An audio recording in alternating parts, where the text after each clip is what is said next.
My name is Ashley Mills, and this is my persuasive speech for communications. Doesn't everyone deserve a chance at life?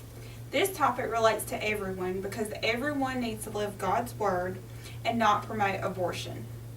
I firmly believe that everyone should have an equal chance at life. Everyone should have an equal opportunity. Someone else should not get to make that choice for them. I want to show you how abortion is not the best choice to go. There are other options out there.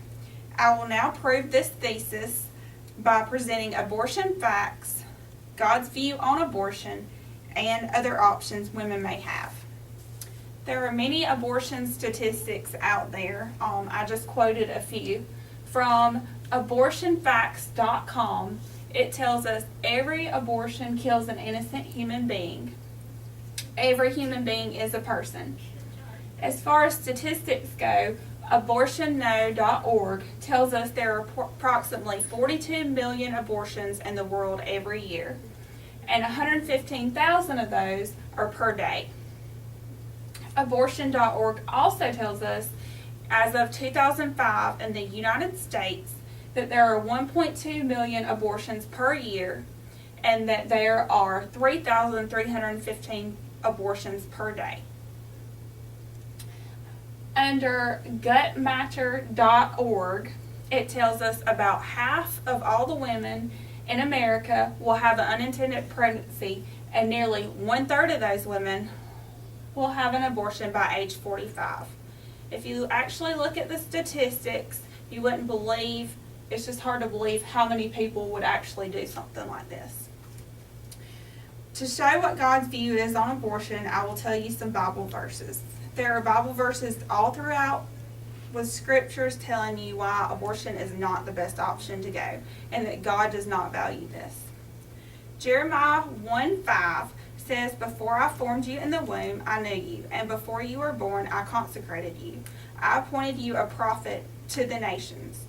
God knew that you were going to exist even before whoever was pregnant knew. God knew that you were a person before you came about, so therefore abortions are not the way to go.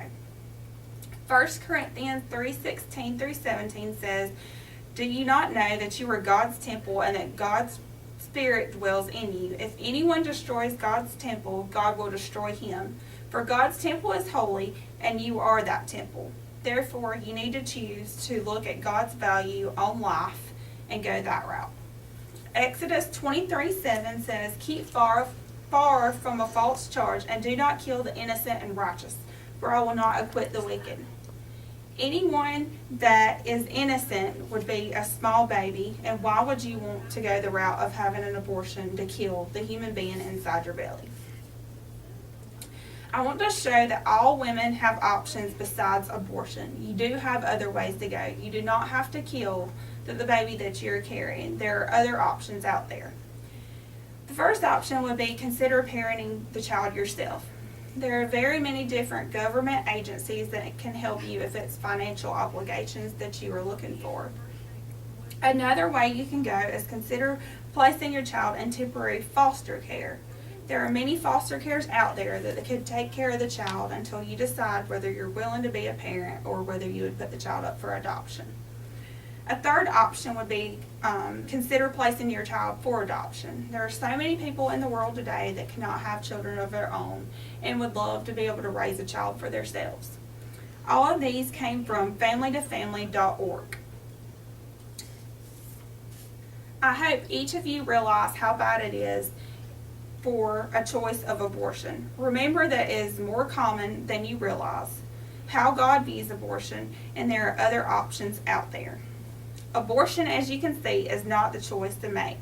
There are many other options you need to remember and take into consideration. It is really important that you realize every life has the same meaning. Every life matters.